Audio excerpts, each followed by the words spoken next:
everybody, and welcome to the TeacherCast Educational Network. My name is Jeff Bradbury. Thank you so much for joining us today and making TeacherCast your home for professional development. This is Digital Learning Today, a podcast all about instructional technology and how you can use the finest instructional technology standards in your classroom. On today's episode, I've got not one, but two authors of a fantastic book that just was released in January of this year, talking all about strategies and how you as an educator can plan for success. Stick around for this entire episode. It is absolutely fantastic. Not only is it a good book, I'll give you the punchline of the whole podcast today.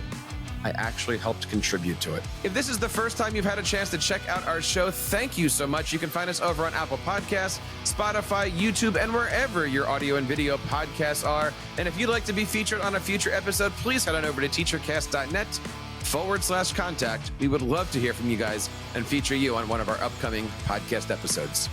My guests today are both associate professors at the College of New Jersey in the Department of Education, and they are also the co-authors of an amazing teaching series, the latest of which is called Planning for Teaching Success, 30 Practical Strategies for All School Contexts. I want to bring on today my good friends, Mr. Jonathan Davis and Maureen Connolly. John and Maureen, welcome back to the show. How have you guys been?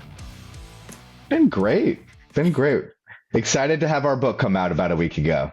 Congratulations on all of that, Maureen. What's it like having an amazing book coming out and finally seeing it in your hands for the first time? It's great to see it in our hands. And I think really we're proud for ourselves, but we're also proud for all of the teachers who contributed to this work. Now, the website in question here is called buildyourteachingtoolbox.com. And of course, we're going to have the show notes up and all the links are going to be over to this where you can not only check out the book, but we'll talk about the entire series of books today. But here we are, planning for teaching success.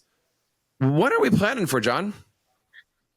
So our goal is to help both novice and veteran teachers thinking about how they're constructing their classroom, how they're trying to find the best ways to create the most meaningful, engaging, positive classroom experiences for their teachers. So this book, what we've done is we've really grounded it in backwards design and integrated strategies that focus on the goals, focusing on how we assess those goals, and then focusing on the instructional piece and how we develop it. And so we really have pulled from amazing educators from across the United States and around the world, from elementary, middle, high schools, teachers who are teaching in elementary, middle, high school, urban, rural, suburban, who bring different experiences and passions to how they have integrated a lot of these planning strategies that have helped them thrive in terms of getting ready for their classrooms. And Maureen, what is it like to not only put this book together, but also do it as a collaboration? As John said, there's so many amazing educators that are in here and listed in here as, people that are contributing, collaborating. What was it like to put this project together? Well, I think about the collaboration on this on two levels. One is me collaborating with Jonathan. I think we've just really come to a great rhythm since this is the third book in our series. I don't want to jinx us, but I feel like we've got it down. And then what's been truly an amazing piece to this that we didn't think about, to be quite honest, when we jumped into this project, is how much we hear from the teachers that we've interviewed and that we are elevating in these books, just how meaningful it is for them to feel that type of recognition, because we know this job is not easy, right? And so just to have that moment of saying, you're going to be published, your name will be in this book. I wish we could do this for all wonderful teachers. And I hope that we continue to spread and engage more people, because that piece, that collaboration piece of knowing we're elevating our colleagues, has been one of my favorite parts of doing this work. Now, you mentioned, Maureen, about working backwards, and the idea for this book is think about this as an entire series. Now, Before we got onto the recording here, we were talking about some of the things that I'm doing as far as not only creating a 6th grade, 7th grade, and 8th grade, but an entire middle school journey throughout this. That's not something I think that a lot of teachers get a chance to do. They're thinking day by day. They're thinking chapter by chapter, unit by unit. What advice do you give teachers, many of whom are still new? Like they're trying to get into their buildings, they're trying to get into their programs. They might be veterans, but they might be in different schools for the first time, so they're still new. What advice do you give them for trying to plan for success when there's so much hitting them day after day? So I think that when we think about planning for success, first, we see this a lot from the perspective of teacher educators. And so I'm definitely thinking about the newer teachers, whether it's teacher candidates or people who are new. And you raise a great point. You also have people who are new, who may be veteran teachers, but in a new position. And through all of this, I think sometimes there's some temptation or just flat out need to think day by day, like you say. What we try to do is encourage teachers to think about that bigger picture, to find ways to set aside that time, to find their best ways of planning, right? Whether it's outlining, whether it's, setting a timer and free writing. And in doing all of that, to keep their objectives in mind, we're really gonna keep coming back to understanding by design, but truly to keep their objectives in mind, to be aware of their objectives, because sometimes we're just like, oh, this will be really cool and fun, but we don't know the why behind it. And we can still do the really cool, fun thing. We as teachers need to step back and understand the why behind it so we can help students see that, though. But sometimes the why is the easy part that, speaking for myself, sometimes it is so easy you don't see it, right? Right. It could be to hit the standards. It could be to make sure that they have everything that they need. It could be because they need to know how to do, like, simple. They don't know how to, I'll do the ones that my parents are asking. They don't know how to type, so we're doing it, right? Right. Mm-hmm. What is your definition of finding that why? How do you help teachers who, and let's face it, for many teachers out there, they're one of 4 or 5 4th grade teachers. They're just doing what's in front of them. Even if they've been there for 10 years, all 4th grade teachers do this. All 4th grade teachers do this. There is no why. The why is because you're told to. They need to be able to tell their 4th graders, this is why this is important. How do you do that? I mean, I think you start with connecting the why to their joy of teaching, trying to find their excitement and their meaning, and not just showing up to get that paycheck, to just, do a job. That, teaching is about both love of students and your love for the material and content. And even if you're being told and asked to teach something, finding what makes it meaningful to you, because, we all know showing up to your job every day when you're not excited about it, it's not fun. And then our students, they sense that in you and they're not having any fun. So I think that, in some ways it's us being salespeople, right? It's being able to project that excitement and that energy and helping to find our own personal joy in it, which can then become infectious for our students, so that they can start to find their own joy. And I think that finding your joy is often very much connected to the why. And I think that's also connected to how we can convince these newer teachers to think about planning ahead and thinking about the big picture. Is that it's sort of like, find what gets you excited about this, and take the time to think bigger picture. Because if you take the time now to figure out how this all fits together, how it all connects, how it's related and meaningful and connected to your students' lives, if you put in that work now, then when we teach it next time, we've got it. And it's more about tweaking, and we're not scrambling from day to day, like, because we have a plan, we have a vision. And so if you're in teaching for the long run, knowing that, hey, I may have to work a little extra harder that first year, and get things set up and think more big picture and how things all connect and find out why. And then from that point forward, it's about just finding those tweaks to keep it meaningful moving forward.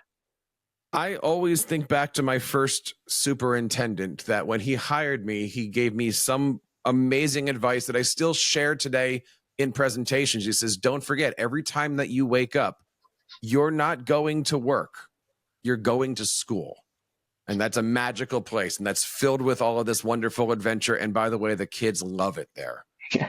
Keep them that way, right? Like your job is to keep them having fun and keep them engaged. I mean, you couldn't have said it better on that. Your book right now has been designed into four, I'll say five, but really four major sections. You got your introduction, desired results, evidence, and planning for instruction. Let's kind of break this down. You've got 5 different strategies here in your introduction. How did you put this book together? How did you come up with these different strategies? What can we do? Is this a book that's designed to be read cover to cover, or do you want somebody just to read a section while maybe they're on their prep period just to kind of motivate them? What is this book really all about? I'll jump in here and say I'm laughing because I think Jonathan was nodding and I was shaking my head at one point. But I think, well, I hope we'll agree about this. If you have the time to sit down and read this book cover to cover, good for you. That's what I would say. Who has that time? What have you done to manipulate time? More likely, you may be picking this up and putting this down. I think a teacher may be looking for something more specific, whether it is in one of those, probably within one of those categories: desired results, evidence, instructional strategies. In putting it together, as far as how we put this together, we put out a survey to teachers trying to really, as we've said, get input from a variety of teachers, different grade levels, different settings, and asked them what strategies they use in their planning. And then based on those survey results, we narrowed it down to the strategies that you see in the book, and then followed up or found more people we could interview based on the way that we narrowed down to the strategies that we chose. One of your strategies that I am envious of, because I just don't have this in me, collaborative planning. Right. Mm-hmm. And I say that because I'm the only one in my district that teaches what I do. Right. Maybe that comes from being an orchestra teacher where you're still the only person. Right. Yeah. But I've never been in a situation where I had other teachers doing the same thing. Talk to us a little bit about that strategy. What are some advices do you have? How do you make sure that everyone's a team player moving in the right direction when so often, and let's go back to that 4th grade, here's your book. That's when you're teaching it. I'll be in to observe you. That's all you got. How do you support teachers trying to figure this thing out, whether they're first year or 30th year? You want to? Yeah, I can jump in and say, first of all, no joke, food, right? Yeah. If you're going to sit down with someone, make it comfortable, make it a good time, right? If you've got people coming in, sit down together and be social with one another. We see this with our students, right? If we put them into groups, they want to work with their friends. B, they don't just get together and jump right into the work. That's not natural, right? Yeah. So I think you want to form some connection on a more personal level with the people that you're working with. And as far as what you were mentioning, Jeff, about being prescribed some curriculum, I do think, yes, that happens. Where we have power and where we have the ability to cater this to our own core beliefs to what we know about our students, I think that's where you go in and say, okay, here's what we believe, here's what we want this to do for us, and how are we going to do that? And I think that sometimes trims down some of what we're doing and allows for more depth in what we're doing. In our second chapter or second section here about desired results, you've got an amazing chapter here, strategy 6 of determining learning goals. Yeah. And it's kind of the same conversation of sometimes these things are given to you and sometimes you have to figure these things out. But what if we're not hitting our goals? What if we are hitting our goals? What if our students aren't able to hit the goals that we're setting? Yeah. Yeah. I mean, I think that it's important when you think about determining your goals about sort of how you're entering where and how they've been created, right? So I think if you are in a district where you are being handed what the goals are and what they have to be, it's about you being able to make meaning of what they are and being able to, even if you have to use the language they are giving you, being able to explain it in a way first to yourself that makes a lot of sense to you that you can then convey to your students, and then interpreting it and applying it in a way that has real meaning for the students and their relationship with the content that you're teaching. And I think, if the students aren't hitting those goals, it's a question of being able to continually assess why that is, what's happening. Is it something with the goal itself that maybe we need to collaboratively discuss how the goals need to shift based on different needs? Or is it the goal was actually okay, but maybe how I approached getting to be able to achieve the goals, I missed out or didn't understand different variables that might be impacting my students' ability to connect with the material, or maybe my assessments weren't really aligned well with how I had been teaching them to be able to meet those goals. So I think, it's about thinking in a very critical, contextual way about how you're figuring out those goals, and understanding that it's not black and white, right? It's a lot of sort of movement in determining where are we going, and continually going back and questioning, is this still the right place to be going? Is my approach to how I get there the right way? And when I've got a new group of students coming in, now that I know them and where they're coming from, do the goals need to shift slightly so that I can really respond more to who they are and allow them to be successful? So I think that flexibility and adaptability is going to be really critical for any teacher as they're thinking about determining those goals. Well, you mentioned something here that I might have heard teachers complain about. I'm just here, but it is that strategy 9 of connecting with previous learning. Mm-hmm. I don't know what teacher in middle school has not said the phrase, they didn't learn it before, or they forgot about it, or they said that their teacher never covered. There's always some version of that. So sometimes when we're thinking previous learning, that could have been yesterday. And that could have been, okay, well, if they don't know how to do their long division, I'm definitely not starting algebra, right? Yeah. How do you handle this when you've got, I'll take 6th grade as an example, 5 different elementaries all merging into one go, or any subject where you've got previous learning issues, you got things going on, you got kids coming from all different backgrounds. Talk to us a little bit about this strategy. So I think I'm going to I'm pretty sure it's in this same chapter. So I'll dive into this response and say something I really love is we have a contributor named Eleanor Tixier. She's in Peru, and she has something in her class when she puts together her plans. She always makes time for what she calls the MIP, the most important point. And she asks students daily, what was the most important point of our learning today? So she's catching students where they are. That I think that's also something we see teachers struggling with is formative assessment. And so here she is every day seeing what students thought was important that they took away from the lesson. And then she can compare that with what did I think, what did I think I taught? What did they think I taught? What did we learn together? Let's see what that looks like. So, you've got that space to take account. And then when you know that, you can think about, how do I want to structure class next? In the book we're writing right now on instruction, I just interviewed a teacher who's doing amazing things in his middle school math classroom, where he's got students working independently. He's got students pulling back in groups with him.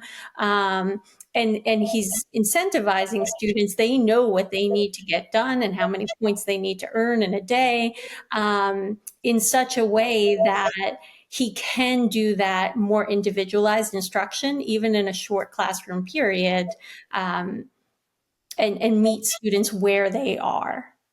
Well, let's kind of juxtapose that with lesson pacing. If your kids are all over the place, how?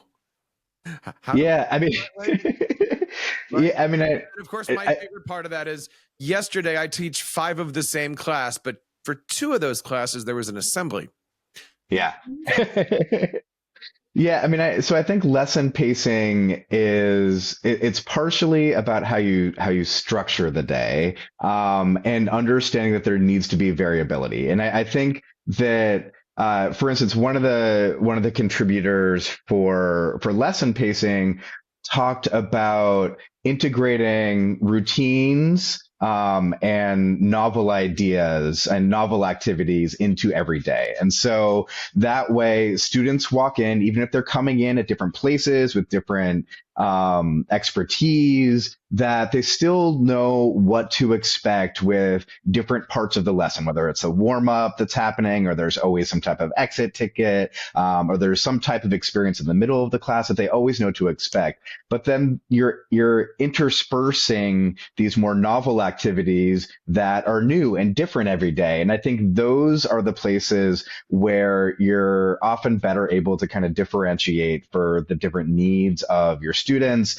It's a little more surprising, a little different, oftentimes maybe more exciting for the students. And so if you're able to ensure these elements that keep the student engagement, even if students are coming in with different expertise and abilities and passions and expertise, if they're all engaged in their own way, they're more willing to dive into a differentiated lesson that's able to account for the different needs. And I think that even if you have the assembly issues and you've got one class that's behind where the other one is, that's not necessarily going to impact the pace of the specific lesson. It may impact how you have to maybe truncate one lesson to get them caught up, or extend another lesson for a different class. But I think you're still thinking about the flow of the day, in terms of that balance of how it's being taught,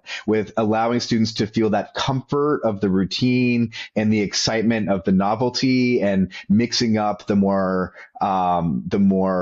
passive activities with the more active, with the more individual work, with the more collaborative work. And I think those are the things that teachers should be considering to keep things exciting and moving in a really productive way.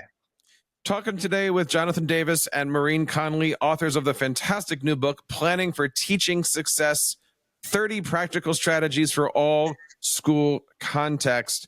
And I don't want to say that you saved the best strategy for last, but I want to talk in detail about my favorite chapter, which happens to be strategy number 20, organizing your lessons. I think that this is one of the most important ones, because for any teacher, myself included, I got 10 classes. They're all different grades. They're all running at different behavior levels, let's just put it. I've talked on this podcast several times about my love for making websites. I've talked about my love for using Notion to organize everything. I could not teach my class without Notion at this point. Every single thing is on there. How important is it for teachers to stay organized, in your opinions? And what advice do you guys have for keeping things organized? Again, some teachers are out of a book. Some teachers are out of Google Docs. Some teachers are winging it every single night just to try to survive. John, you got a big Yeah. smile. Talk to me a little bit about organizing. Yeah, well, there was this. I can't remember the teacher's name that helped contribute to that strategy. It was something Jeff Bradbury was yeah. Yeah. No, this organization is critical. Whether you are using, some of the larger learning management systems or you're creating your own form of organization, I think that it's just critical for any educator to figure out an organizational system that works for them, that allows them to put all of the materials in one place that, as you talked about in the chapter, with smart naming mechanisms, you can easily search and find what you need so that you're not reinventing the wheel every single year. So that when you want to critically reflect on how a lesson went or an activity, you go to one place, you write some notes on feedback, and you can go back. And when you go to reteach it again, you've got those notes to tweak it. So, I think that organization is key. But then there's also, if you've got a larger learning management system that's connected to your students and their families, it's a way for them to have a much better sense of what they're doing, why they're doing it, and how they're doing it, being able to find materials when they're and to be able to go and interact with the teacher and ask questions when they want feedback, to allow teachers to give voice memos instead of written feedback. So when they're off running to their after school activity, they can listen to the teacher's feedback on how they did with an activity. So it's a nice way to create better engagement. It makes it more equitable, and it makes our lives easier as educators. Maureen, anything to add to that? No, I think you did beautifully with that. Thank you. I think every teacher needs to have their own system. And I think as an administrator, you need to allow those teachers to have. I mean, after all, we're sitting here teaching about multiple intelligences. We're teaching about multiple ways of doing things with our students. But I see way too many teachers being told how to organize, being told how to, and not being given that freedom. And I think that's why everybody out there needs to check this book out. All the links are going to be found over on our website, teachercast.net. And of course, you can check out everything over on their amazing website for their book, buildyourteachingtoolbox.com.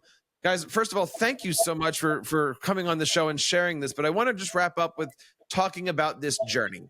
This is now the third book in a series of, I think John said 25 is coming out. No, I'm kidding. Maureen just attack like, what? No. But this is the third book. So I got to ask, what have you learned throughout this journey? First of all, how long have you been on this journey together for the series? But what have you learned specifically about yourselves as authors, educators? Maureen, I'll start with you. What have you learned in the process of creating this book? That is a great question. I'm just laughing at one part of it where I'm like, I have no idea. Jonathan will know exactly when we started. He's the dates and numbers person in this, so I'm going to put that piece aside. And as far as, focusing on what I feel like, what I've learned, I think that in all of the conversations we have with our teacher contributors, the biggest takeaway that I have is how excited and how proud people are of the work that they're doing in their classrooms. I think for myself as a writer, something that I take away from this is how much I love collaborating and doing this.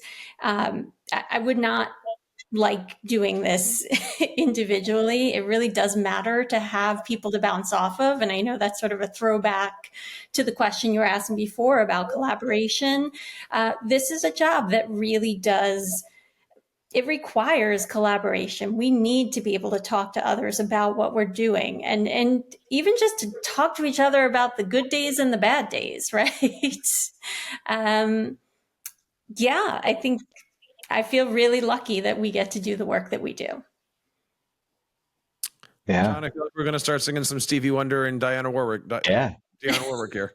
Let's do it. Yeah. So in terms of when the journey started, I think that we started around 2018. Um, this was an idea that I had. I felt like as a high school social studies teacher and then transitioning to being a teacher educator, I was like, there aren't, and I taught in 3 different schools. I was like, there aren't enough books out there that have concrete strategies that show me how I can adapt how to use it in the different contexts in which I've taught. And so, I kind of told Maureen this, a couple of years into working together, and she's like, let's do something with this. Let's do it. And so we came together, pitched an idea on this idea of this building your teaching toolbox for all school contexts. And I think it was 2018, we ended up getting our contract for our series. And it's been a journey since then. I mean, through a whole pandemic. And for me, what I've learned, it's very similar to Maureen, but what excites me about our series is it's something that is really for teachers by teachers. It's not just Maureen and I saying strategies that we think are really good. It's like we're pulling from expertise from all over the place. And what's really struck me is in talking to, a teacher from Mississippi to a teacher from Oregon to Connecticut, sharing similar strategies, is that people are coming from so many different walks of life and experiences and school contexts, yet they're using really similar strategies in very unique ways that work for them. And so many of these conversations, it's just reinforcing a lot of ideas and beliefs that I have as an educator, and they are feeling the same way. And it just makes me realize that, yes, it's a huge world with so many different approaches to teaching and school contexts and experiences. But in a lot of ways, we're all really similar. We're in this together. And that's what's kind of beautiful about our book and our series is it's truly helping to coalesce these phenomenal, tried and tested strategies in a way that people can see how they can make it work for them, wherever they're teaching, wherever they're at in their career. And that's just exciting. Will we see a book 4? What does the future of the series look like? You will see a book 4. Ooh. It's going to be a 5-book series. I don't want to say in all at this point. It is a 5-book series. So we're currently working on our book that's focused on instruction. And then following that, the 5th book is focused on professional development. So I will give a shout out to anyone who is listening to this. Please, our website has our information. If you've got great ideas to contribute, we would love to have them. Yeah. Very, very nice. And of course, they can get a hold of you guys by heading over to buildyourteachingtoolbox.com. The book is called Planning for Teaching Success 30. My favorite, of course, is Strategy 20. 30 practical contexts. I highly recommend checking it out. And of course, you can find out everything again over at buildyourteachingtoolbox.com. Jonathan, Maureen, thank you for coming on the show. I'll even say thank you for all of the help you guys have both given me on my book that's going to be coming out this summer. And I look forward to seeing not only book 4, but please invite yourselves back on the show. Would love to have you guys come back on in a few months as we head into the summertime, and we can talk about some of our favorite strategies that we've been using from the book. Sounds fantastic. Thanks so much, Jeff. And that wraps up this episode of Digital Learning today. I want to say thank you, guys. Don't forget, you can find out everything over on teachercast.net. And of course, our shows are always on Apple Podcasts, Spotify, and our video versions are always over on YouTube. You can check it out over at teachercast.net/YouTube today. And that wraps up this episode. On behalf of John and Maureen and everybody here on TeacherCast, my name is Jeff Bradbury, reminding you guys to keep up the great work in your classrooms and continue sharing your passions with your students.